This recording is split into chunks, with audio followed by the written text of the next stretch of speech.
성경 봉독하겠습니다. 성경 말씀은 사도행전 4장 32절부터 5장 6절까지 말씀입니다. 사도행전 4장 32절부터 보시겠습니다.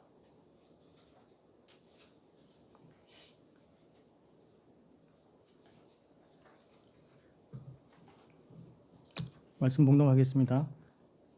믿는 무리가 한 마음과 한 뜻이 되어 모든 물건을 서로 통용하고 자기 재물을 조금이라도 자기 것이라 하는 이가 하나도 없더라.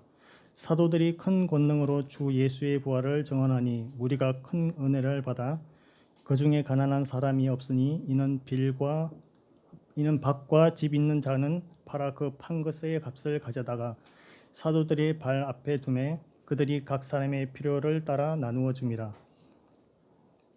구브로에서 난 레위족 사람이 있으니 이름은 요셉이라. 사도들이 일컬어 바나바라 번역하면 위로의 아들이라 하니 그가 밭이 있음에 팔아 그 값을 가지고 사도들의 발 앞에 두니라. 아나니아라 하는 사람이 그의 아내 삽비라와 더불어 소유를 팔아 그 값에서 얼마를 감춤해 그 아내도 알더라. 얼마만 가져다가 사도들의 발 앞에 두니 베드로가 이르되 아나니아야 어찌하여 사탄이 내 마음에 가득하여 내가 성령을 속이고 땅값 얼마를 감추었느냐. 땅이 그대로 있을 때에는 내 땅이 아니며 판 후에도 내 마음대로 할 수가 없더냐. 어찌하여 이 일을 내 마음에 두었느냐. 사람에게 거짓말한 것이 아니요 하나님께로다. 아나니아가 이 말을 듣고 엎드러져 혼이 떠나니 이 일을 듣는 사람이 다 크게 두려워하더라. 젊은 사람들이 일어나 시신을 싸서 메고 나가 장사하니라. 아멘. 이 시간에 이용주 목사님 나오셔서 낯섦과 익숙함 사이라는 제목으로 말씀을 전하시겠습니다.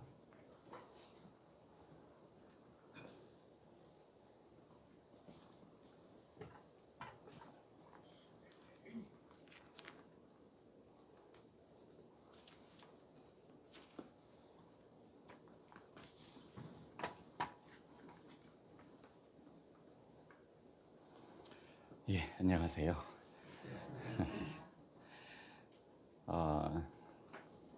제가 집이 여기서 좀 멀어가지고 제가 그 MBTI가 ISTJ거든요. 그래서 집에서 9시에 출발을 해서 10시에 도착을 해가지고 지하 주차장에서 여러분들을 기다리고 있었습니다. 근데 이렇게 또 만나게 뵙게 되니 또 반갑고 또 좋습니다. 성경을 보면 우리가 이해하기 힘들고 그리고 또 때로는 당혹스럽기까지 한 그런 이야기들이 꽤 있습니다. 아나니아와 삽비라 이야기도 사실 그런 이야기들 가운데 하나이죠. 우리가 이 스토리를 대체로 교회를 오래 다니신 분들이실 테니까 이 스토리는 우리 이미 잘 알고 있습니다. 우리가 알고 있는, 기억하고 있는 바로 보자면 이야기의 대강은 이렇죠. 아나니아와 삽비라 부부가 있었는데 헌금을 제대로 하지 않았다. 그래서 하나님께서 뭔가 화가 나셨고 그래서 그 징벌로서 어느 날 갑자기 죽었다. 이제 이런 식의 스토리로 우리가 좀 어릴 때부터 많이 들어왔고 또 그렇게 기억을 하고 있습니다. 그런데 이제 이런 이야기를 살펴보면 사실 아나니아와 삽비라 부부가 그렇게까지 큰 잘못을 한 것 같지는 않거든요. 왜냐하면 어차피 재산도 자기 재산이고 그 재산을 팔아서 일부를 헌금하고 그리고 일부는 또 자기가 가지고 있는 건데 그게 뭐 그렇게 큰 문제가 되는 걸까요? 좀 우리로서는 잘 이해가 되지는 않는 게 사실입니다. 그런데 그럼에도 불구하고 이 부부는 이제 죽고 말았죠. 그러니까 한 잘못이 그렇게까지 큰 잘못은 아닌 것 같은데 그런데 너무 심한 징벌을 받았고 그래서 간극이 이제 좀 지나치게 넓은 거죠. 그러다 보니까 이 아나니아와 삽비라 이야기를 볼 때마다 좀 뭔가 불편하고 그리고 부조리해 보이는 그런 측면이 없지 않아 있습니다. 그런데 이 본문이 이해가 잘 되지 않고 그리고 또 낯설게 느껴지는 것은요. 사실은 우리가 가지고 있는 바로 이 일반적인 생각 이것 때문에 그렇습니다. 관점 자체가 너무 헌금이라는 관점으로 성경 이 이야기를 읽으려고 하다 보니까 너무 좀 이상하고 과도해 보이고 당혹스러워 보이고 그런 거죠. 그런데 아나니아와 삽비라 이야기는요. 사실 헌금을 드릴 때의 마음가짐이나 태도가 어떠해야 되느냐 이런 것들을 알려주려는 목적을 가지고 있는 본문은 아니고요. 사실 그보다는 성령에 의해서 수립된 새로운 공동체가 있는데 교회겠죠. 그 새로운 공동체 안에서 살아가는 사람들이 어떤 방식의 삶을 살아야 하는가라는 것들을 알려주는 말씀의 맥락 가운데 자리하고 있는 겁니다. 자, 그러니까 아나니아와 삽비라 이야기는 그냥 그것만 딱 떼서 이해하려고 하면 더 이해가 안 되는 것이고요. 그보다는 4장 32절부터 37절 그러니까 오늘 본문은 이제 두 단락 혹은 크게 두 가지 내용으로 구분되어 있는 거죠. 하나는 4장 하반부에 있는 내용과 그다음에 5장 초반부에 있는 아나니아 삽비라 이야기인데 그러니까 4장 32절부터 37절까지 기록되어 있는 당시 교회의 특징적인 모습과 연결해서 읽어야만 그래야만 이 이야기가 무엇을 의미하는지를 우리가 좀 더 정확하게 이해할 수가 있게 됩니다. 자, 그래서 4장 후반부를 이제 우리가 좀 주의 깊게 살펴볼 필요가 있는데요. 그런데 요 이야기도 읽다 보면 이것도 역시 또 좀 이상합니다. 그러니까 아나니아와 삽비라 이야기만 이상한 게 아니라 4장 32절부터 37절, 35절까지 이야기도 또 역시 좀 이상하고 우리가 보기에는 낯선 그런 내용들을 많이 담고 있습니다. 한번 우리가 본문을 읽어볼까요? 사도행전 4장 33절부터 보겠습니다. 사도들이 큰 권능으로 주 예수의 부활을 증언하니 무리가 큰 은혜를 받아. 일단 여기까지. 사도들이 큰 권능으로 예수의 부활을 증언했다. 그랬더니 그 사람들 위에 은혜가 가득하게 있었다. 뭐 이거는 오케이, 그죠? 뭐 이건 뭐 별 이상한 얘기가 아니고 굉장히 자연스럽게 받아들여진 이야기인데 그 다음부터가 좀 약간 이상하기 시작합니다. 34절 그 중에 가난한 사람이 없으니 이는 밭과 집 있는 자는 팔아 그 판 것의 값을 가져다가 사도들의 발 앞에 두매 그들이 각 사람의 필요를 따라 나누어 줌이라. 자, 예수의 부활을 사도들이 증언했고 그래서 부활을 믿는 사람들이 모인 거죠. 교회가 모인 거예요. 그래서 교회가 생성이 된 건데 그런데 밑도 끝도 없이 하는 말이 그 사람들 가운데에는 가난한 사람이 없었다. 초대교회는 중산층 교회였다. 아니죠. 그런 말이 아니죠. 근데 갑자기 밑도 끝도 없이 그런 얘기가 그 교회 안에서는 가난한 사람이 없었다. 그 이유가 무엇이냐고 설명이 또 나오는데 이유를 우리말로 조금 바꾸면 요즘 표현으로 바꾸면 이런 겁니다. 예수를 믿는 사람들이 그 중에서 고가의 부동산을 소유한 사람들이 자기의 부동산을 팔아서 현금화했고 그래서 그 재산을 사도들의 발 앞에 위탁했다는 거죠. 바쳤다. 그리고 났더니 사도들은 또 굉장히 자연스러워요. 굉장히 자연스럽게 그거를 왜 그러지? 이러는 게 아니라 받아서 저금을 했다. 신탁 금고에 올려 박혀놨다. 이자 4.8% 혹은 국민연금에 투자했다. 이런 게 아니고 기꺼이 가난한 사람들에게 나눠주었다는 거죠. 사도들도 아주 자연스럽게 그것을 받아서 아주 자연스럽게 사람들이 필요한 대로 그것들을 나누어 주었고 바로 그래서 교회 안에서는 가난한 사람들이 없었다라는 겁니다. 그런데 이 말씀을 이제 읽어보다 보면 사실 이 이야기들 전체가 우리에게는 굉장히 낯선 이야기들입니다. 왜냐하면 오늘날 우리는 이러한 일들이 교회가 해야 할 본질적인 과제다라고 생각하지 않고 있기 때문에 그렇죠. 여러분들께서 잘 알고 계시다시피 교회는 예수께서 부활하시고 그리고 나서 오순절에 성령께서 강림하심과 더불어 비로소 교회가 시작이 되었습니다. 사실 예수 주위에 예수를 따르던 인물들, 제자들이 있었지만 그들은 아직 교회라고 이야기하지는 않고요. 그 예수께서 하나님 나라를 전파하시다가 돌아가셨고 그리고 부활하셨는데 그 성령의 역사하심에 의해서 부활하신 그 분을 성령께서 또 내려오셔서 그분이 우리의 주님이시다라는 사실을 깨닫게 하심과 더불어 그래서 그 예수가 그리스도라는 사실을 믿는 사람들이 비로소 생성이 되게 되고 그들이 비로소 교회가 되는 겁니다. 어쨌든 간에 오순절날 성령께서 강림하심과 더불어 예수를 주요 그리스도로 믿는 교회가 시작되게 되었고 그리고 나서 2000년이라는 긴 시간이 지났는데요.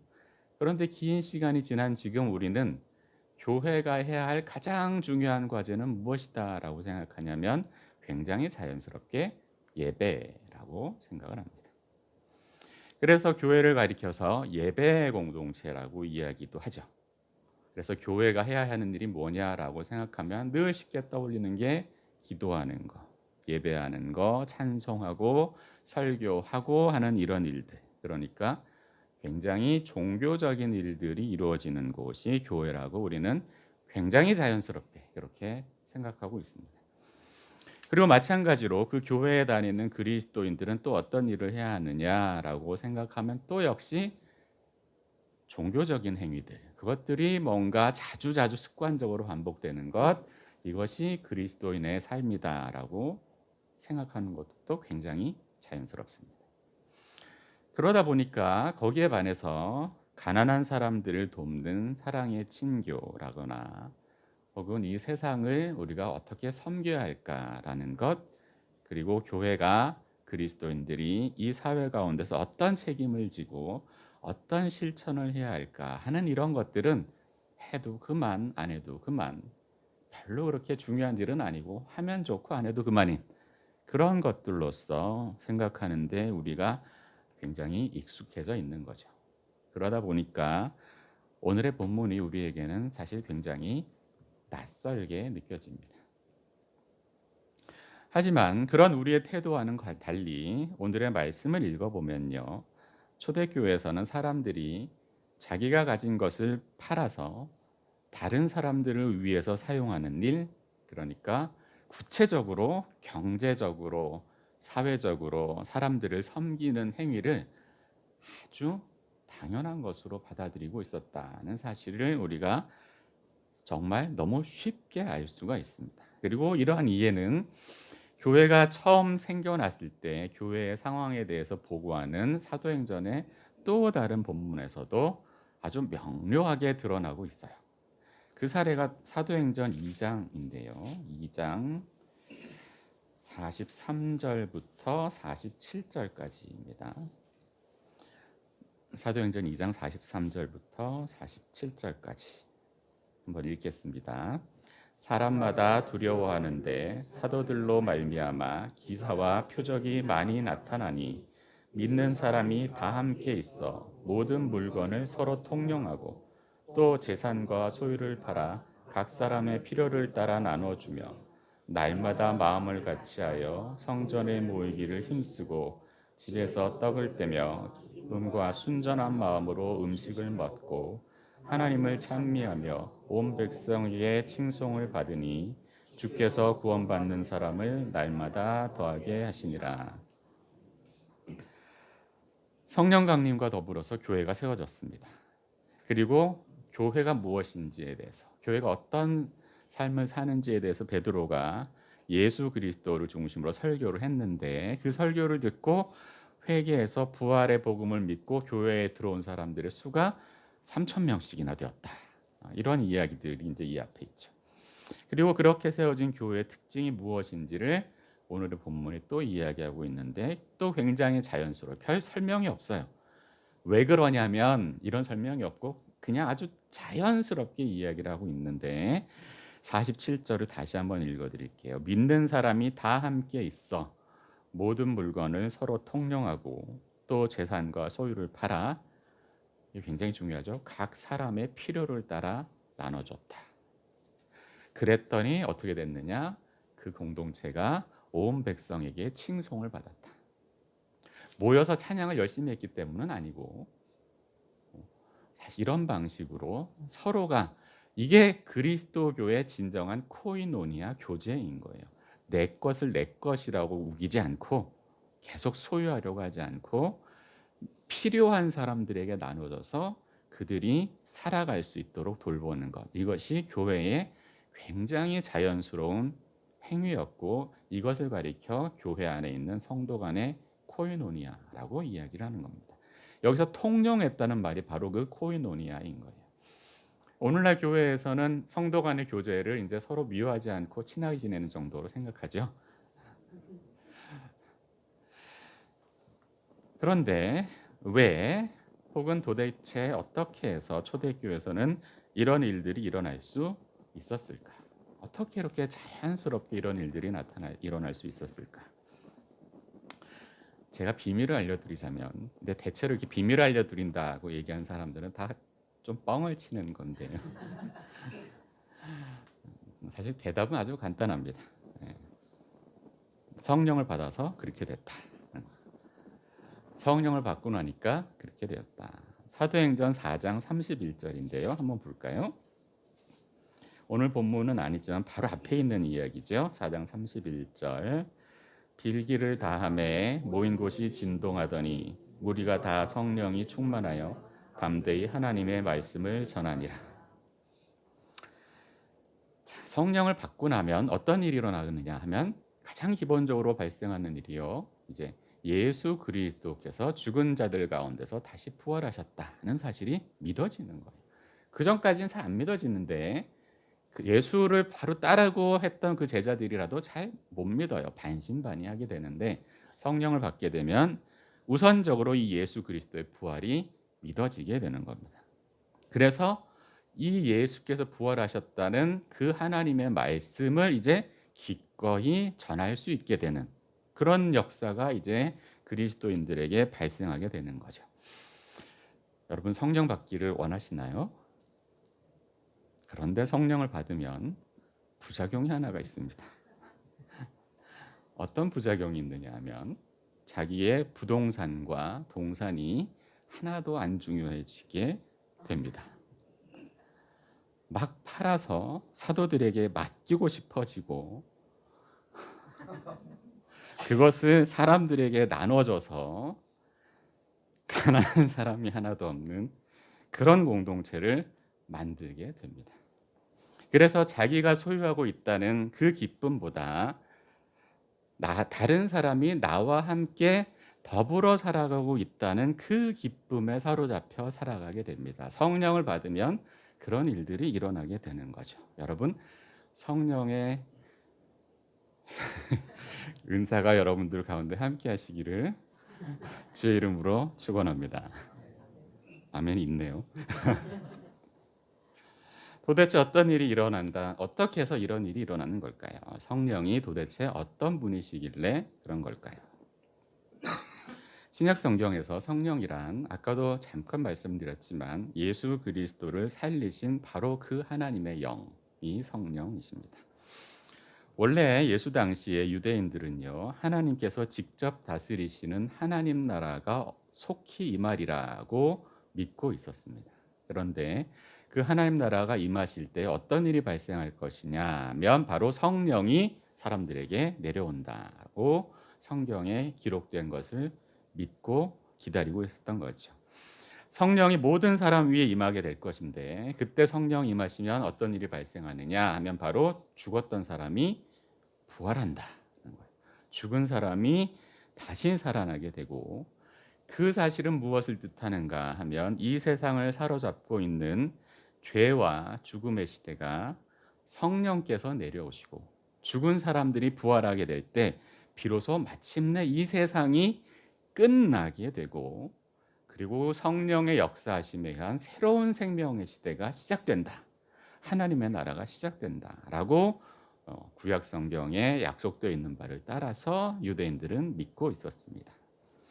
그런데 바로 이 성령의 능력에 의해서 예수께서 죽은 자들 가운데에서 부활하신 거죠. 그래서 사람들이 세워놓은 이 땅의 질서가 하나님이 만드시는 새로운 질서, 새로운 삶에 의해서 변화되기 시작하는데 그 시작이 바로 무엇이냐면 성령의 강림인 겁니다. 성령의 강림과 더불어서 하나님의 다스리시는 하나님 나라의 질서가 이제 막 시작이 되고 있는 거죠. 성령은 따라서 이렇게 지금 우리가 살아가고 있는 삶의 모습과는 완전히 구별되는 새로운 삶이 우리 가운데에서 예수의 부활과 더불어 시작되게 하시는 분이 바로 성령이십니다. 그렇기 때문에 이 성령이 이제 우리 위에 부어지면, 사람들 위에 부어지게 되면 마치 예수께서 죽은 자들 가운데서 다시 살아나신 것처럼 우리도 역시 이전의 삶으로부터 벗어나서 완전히 다른 새로운 종류의 삶으로 들어가게 되고 새로운 방식의 삶을 살아가게 되는 거죠. 성령에서 새로운 생명을 얻었다는 것은 바로 그러한 것을 이야기하는 거예요. 교회란 그렇게 기존의 삶의 방식을 벗어나서 새로운 삶의 방식, 새로운 삶의 질서 안으로 들어간 사람들의 모임, 그것이 바로 교회인 겁니다. 예수의 부활과 그리고 하나님께서 다스리시는 새로운 세상의 도래, 그리고 완전히 다른 새로운 삶으로의 전환. 그래서 우리가 이전 것은 다 지나가고 새로운 피조물이 되는 것. 이 모든 일들은 사람들이 열심히 노력해서 일어나는 일이 아니고 오직 하나님께서 보내시는 하나님의 영이신 성령께서 우리를 강한 능력으로 이끄실 때 그때 일어나는 일입니다. 우리가 갈망했거나 혹은 노력했기 때문에 일어나는 것이 아니고 오직 성령께서 주권적으로 역사하셨기 때문에 일어나는 일이기 때문에 이러한 방식의 삶의 새로운 전환을 가리켜 오늘 본문은 은혜라고 이야기하는 겁니다. 은혜가 그 사람들 머리 위에 크게 임했다. 이 모든 일들이 오직 하나님으로부터 비롯되었다는 것, 그것을 가리키는 말이 바로 은혜입니다. 은혜라는 것은 우리가 자주 사용하는 것처럼 마음이 말랑말랑해져요. 기분이 좋아졌어요. 위로가 됐어요. 이런 걸 뜻하는 게 아니고요. 뭔가 우리는 할 수 없는데 우리가 할 수 없는 놀라운 일들이 하나님에 의해서 우리 위에 이루어질 때, 우리 가운데 발생할 때, 사건화될 때 우리가 할 수 없는 것인데 발생한 것이므로 그것을 가리켜 은혜라고 부르는 겁니다. 성령께서 강하게 작용하시면 우리는 예수의 부활을 깨닫게 되고 그래서 그 새로운 삶 가운데로 빨려 들어가게 됩니다. 그러면 지금까지 살아왔던 나의 삶의 방식, 삶의 목적들, 삶의 가치들 그런 것들이 이제 하나도 중요하지 않게 되는 거죠. 지금까지는 오직 나만을 위해서, 나 자신만을 위해서, 나라는 좁은 울타리 가운데에서 살아왔다면 이제는 그 좁은 울타리가 허물어지고 우리 공동체 가운데 있는 약한 사람들이 눈에 들어오기 시작하게 됩니다. 지금까지는 나의 부를 위해서 혹은 나의 명예를 위해서 살아왔다면 그래서 나보다 약한 사람들의 것을 기꺼이 혹은 사회 제도를 이용해서 빼앗는 것까지도 하나님이 내게 주신 나의 능력이라고 정당화하면서 살아왔다면 거기에 반해서 성령이 우리 가운데 활동하시게 되면 나라는 것이 이제 더 이상 중요해지지 않게 되는 거죠. 나라는 울타리를 그 좁은 경계를 그 좁은 한계를 넘어서게 되는 거고 그래서 내가 알지도 못하는 사람 그러한 사람들의 삶이 눈에 들어오기 시작하게 되는 겁니다. 나는 할 수 없는데 성령의 역사하심에 의해서 예수 그리스도에 대한 신앙에 의해서 그런 일들이 우리 가운데 발생하게 되는 거죠. 그래서 알지도 못하는 사람들의 경제적인 어려움, 삶의 곤궁함, 그들의 빈곤한 삶, 그것들을 위해서 기꺼이 자발적으로 내 것을 내어놓기 시작하게 됩니다. 그것이 성령께서 세우신 공동체의 모습이고 그것이 하나님의 역사하심에 의해서 이루어진 것이기 때문에 오늘 성경은 그것을 가리켜 은혜라고 이야기합니다. 큰 은혜가 무리 가운데 있었다. 예수의 부활을 믿는 사람들은요, 이렇게 살게 되는 거죠. 그것이 예수 그리스도의 부활을 믿는 사람들의 아주 당연한 모습입니다. 너무나 당연해서 성경은 그래서 설명을 해주지 않고 있는 거예요. 아주 자연스럽게 이런 새로운 삶을 살아가는 거니까 이게 왜? 아무런 부연 설명해줘야 할 필요성을 성경의 저자들은 전혀 느끼지 못했던 아주 당연한 교회의 모습인 겁니다. 그런데 2000년이 지난 지금 이 당연한 모습이 우리에게는 너무나 낯설게 느껴집니다. 우리에게 익숙한 교회는 이 너무나도 당연한 교회의 본래적인 모습으로부터 너무 멀리 벗어나 버린 거죠. 아나니아와 삽비라 이야기가 의미하는 바가 무엇인지는 바로 이러한 교회의 본래적인 모습에 비추어서만 올바르게 이해될 수가 있습니다. 아나니아 부부에게 내린 하나님의 징계는 이 사람들이 헌금을 똑바로 내지 않아서 그렇다, 이렇게 말초적으로 이해되어서는 안 됩니다. 사실 제가 어릴 때는 예배 시간에 이런 설교를 많이 들었거든요. 헌금 똑바로 해. 안 그러면 10만 원 내기로 했으면 10만 원 내야지. 절반? 큰일 난다. 자, 5장 1절부터 2절 한번 볼까요? 5장 1절부터 2절. 아나니아와 한 사람이 그의 아내 삽비라와 더불어 소유를 팔아 그 값에서 얼마를 감추매 그 아내도 알더라. 얼마만 가져다가 사도들의 발 앞에 두니.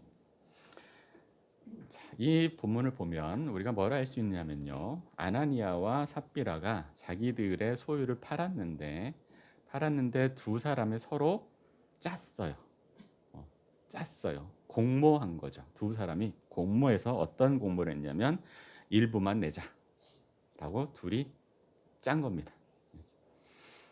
짰다는 사실은 뭘 의미하겠습니까? 이 사람들은 성령께서 세우신 새로운 삶의 방식을 받아들이지 않기로 둘이 함께 의지적으로 결단했다는 걸 뜻합니다.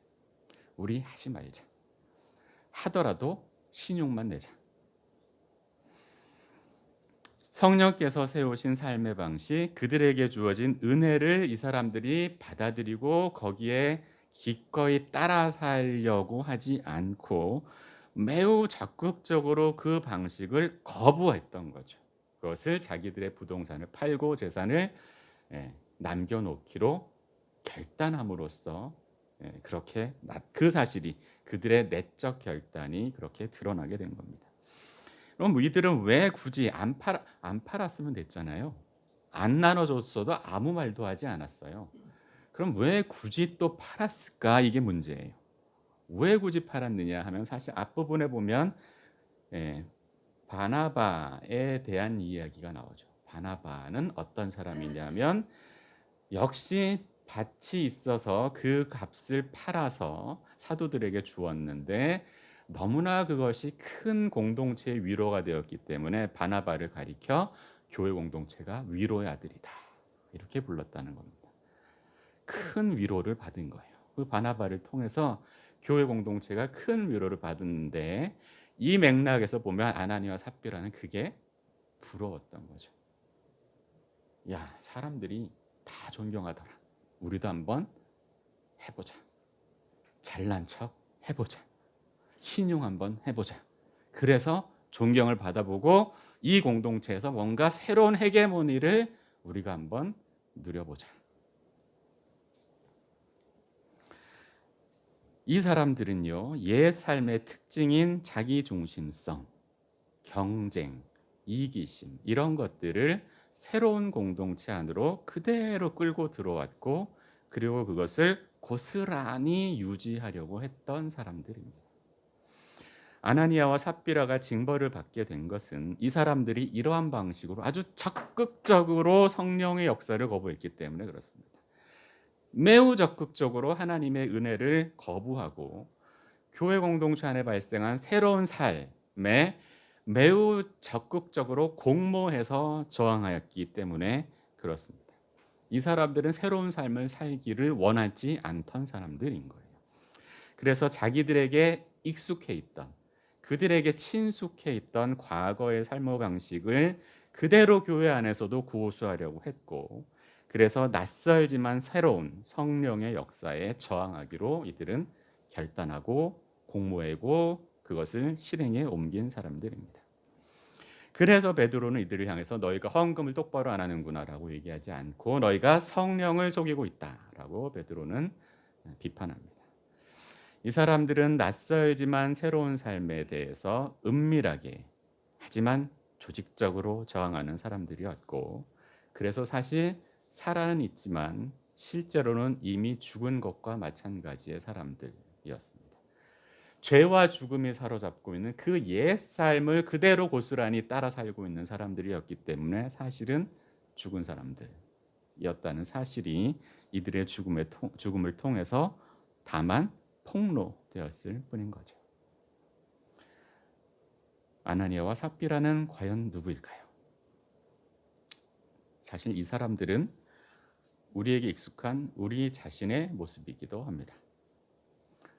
우리는 모두 아직 드러나지 않은 아나니아이고, 우리는 모두 아직 처벌받지 않은 삽비라입니다. 우리도 혹시 하나님 나라의 새로운 삶에 절반쯤 발을 걸쳐 놓고는 있지만 정작 마음속 깊은 곳으로부터는 오히려 하나님 나라의 성령의 역사에 적극적으로 저항하고 있는 일을 도모하고 있지는 않은지 우리가 한번 살펴볼 필요가 있겠습니다.